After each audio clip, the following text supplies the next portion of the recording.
Lubos ang pasasalamat ni Pangulong Aquino sa international community sa pagbibigay ayuda sa mga nasalanta ng bagyong Yolanda. Matapos bumisita sa Japan, damang-dama umano ng Pangulo ang sinsero at ng Japan at ng Filipino community sa pagbibigay malasakit sa ating mga kababayan. Narito ang ulat ni Haji Kaamin. Lubos ang pasasalamat ng Pangulong Aquino sa Japan matapos dumalo sa ASEAN-Japan Commemorative Summit. Sa kanyang pagbabalik, inilahad ng Pangulo ang walang sawang suporta at tulong na ibinibigay ng international communities, lalong-lalo na sa mga kababayan nating nasalanta ng bagyong Yolanda.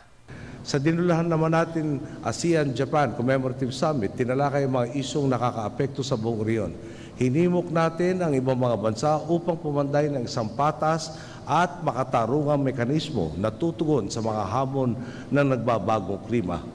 Bukod sa larangan ng relief at disaster response, kailangan din maging mulat ang lahat, lalo na mga bansang may mga industriyang maaaring malaki ang kontribusyon sa pagkapinsala ng kapaligiran. Iisa lamang itong mundong pinagsasaluhan natin. Sabi ko nga po sa aking mga kapwa pinuno, our respective nations cannot be caught in a vicious cycle of preparation, devastation, and reconstruction. Sa pagpupulong din pong ito, idiniin natin ang ating mga paninindigan ukol sa kalayaan sa paglalakbay. Hindi lamang sa mga karagatan, ngunit pati na rin sa himpapawid. Naging malinaw po ang kanilang pakikiisa sa ating prinsipyo. Kailangan sumunod ang lahat sa isang prosesong nakabase sa matibay na mga patakaran at batas.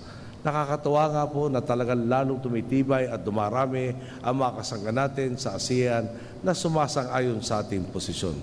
Matapos paunlakan ng paanyaya ng Sophia University kung saan ipinagmalaki ni Pangulong Aquino ang tapat na pamamahala sa bansa, nakipagkita naman siya kay Japanese Prime Minister Shinzo Abe.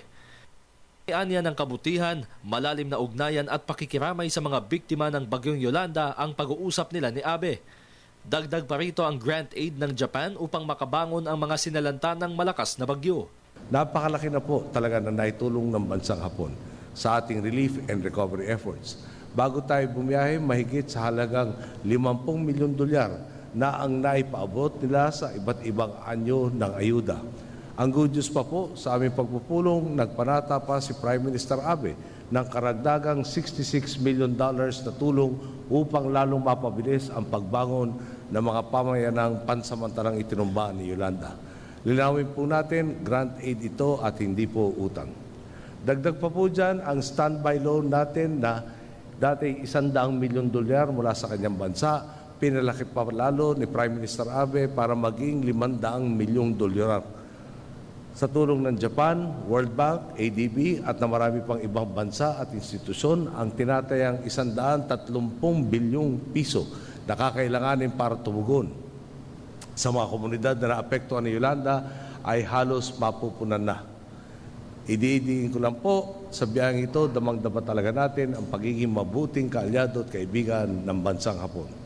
Isa sa labis na nagpahanga sa Pangulo ay ang tulong na ibinigay ng Filipino community doon na aabot sa 1 milyong yen. Agad itong natanggap ng National Reduction and Management Council o NDRRMC upang maidagdag sa ayuda ng pamahalaan para sa mga apektadong pamilya. Nakipagkita si Pangulong Aquino sa Filipino community sa kanilang unang araw sa Japan. Sa pagtatapos ng summit, tiniyak ni Pangulong Aquino ang pakikiisa ng mga kasaping bansa sa ASEAN sa paninindigan pagdating sa usapin ng kalayaan sa paglalakbay, hindi lamang sa karagatan, kundi maging sa panghimpapawid. Natutuwa rin ng Pangulo na dumarami na ang nagiging kasangga ng bansa sa ASEAN hinggil sa prinsipyong kailangang iayon sa proseso at pagsunod sa tamang batas ang anumang issue. Para sa Telebisyon ng Bayan, Haji Kaamin.